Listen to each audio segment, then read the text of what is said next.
एक कम झटके में हुआ। पॉसिबल नहीं है मेजर अली शाह, ये हम सब जानते हैं कि एक झटके में पॉसिबल नहीं है, लेकिन हम एक झटके में खत्म करने की बात भी नहीं कर रहे हैं। हमने इतने सालों तक इंतजार किया ही है।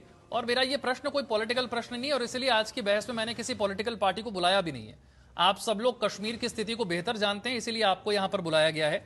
अली शाह साहब, 370 हटाने के पीछे का मकसद तो यही बताया गया था कि इससे आतंकवाद खत्म हो जाएगा। इसलिए मैं कह रहा हूं कि पॉलिटिकल प्रश्न नहीं है, मैं आपसे समझना चाहता हूं 370 हटाने से आतंकवाद पर कितना असर पड़ा, कितना नहीं पड़ा। और अगर आज भी हम देख रहे हैं कि श्रद्धालुओं की भरी हुई बस पर फायरिंग हो जाती है, पुलिस की चेकपोस्ट पर फायरिंग हो जाती है, गांव वालों के दरवाजे खटखटा के वहां पर फायरिंग हो जाती है, टारगेट किलिंग होती है, कश्मीर से बाहर से आए हुए लोग जो रोजगार के लिए वहां पर आए उनको मार दिया जाता है, तो फिर 370 हटाने का एग्जैक्टली फायदा क्या है? आपका बड़ा अच्छा सवाल है विशाल भाई। देखिए, सबसे पहले तो मैं बोलूं कि मैं बिल्कुल 100% इत्तेफाक रखता हूं कर्नल जे सोडी साहब से।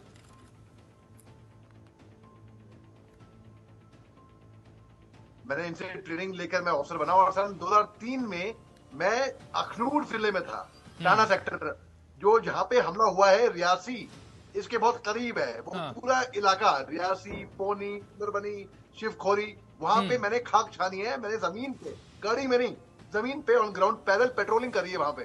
तो वो इलाके को मैं बड़े अच्छे से जानता हूँ। वो बहुत घना जंगल है वहां पे। वहां पे ऐसा होता है कि अगर आपसे बल्कि बल्कि कर्नल जे सोडी साहब की बहन भी मिलिट्री में थी, वो भी डॉक्टर थी।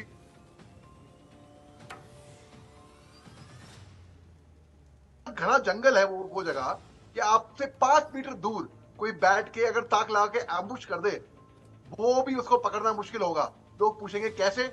भाई है वो जगह है इतनी ट्रिकी। अच्छा, अब धारा 370 की बात करते हैं, जो आपका मेन सवाल है। देखिए, सन 2003 की मैंने बात की, तब से और अब में बहुत अंतर आया है।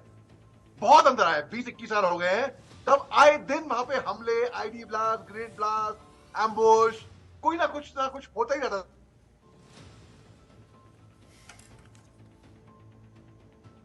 यानी कि रातों रात उग्रवाद खत्म हो जाएगा। घटनाएं कम घटी हुई हैं वहां पे।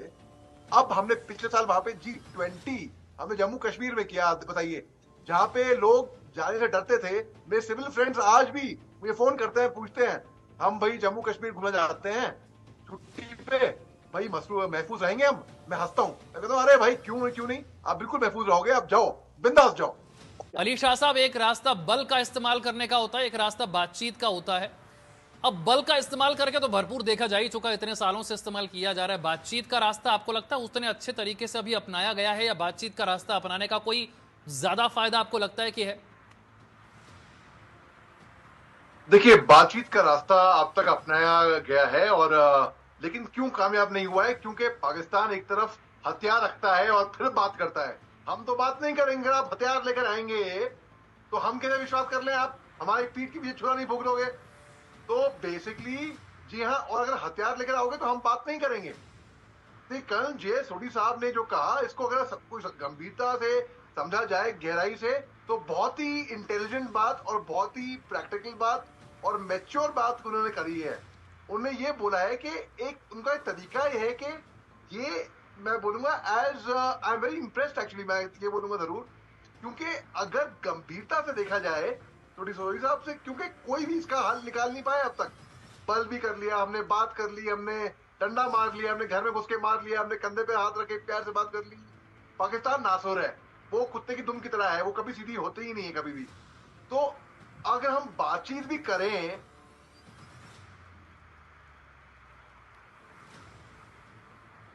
आप कह रहे हो हमें बात भी करनी है, और हम भी मैं बोलूंगा कि हम आमतौर पे क्रिकेट मैच देखना है भैया।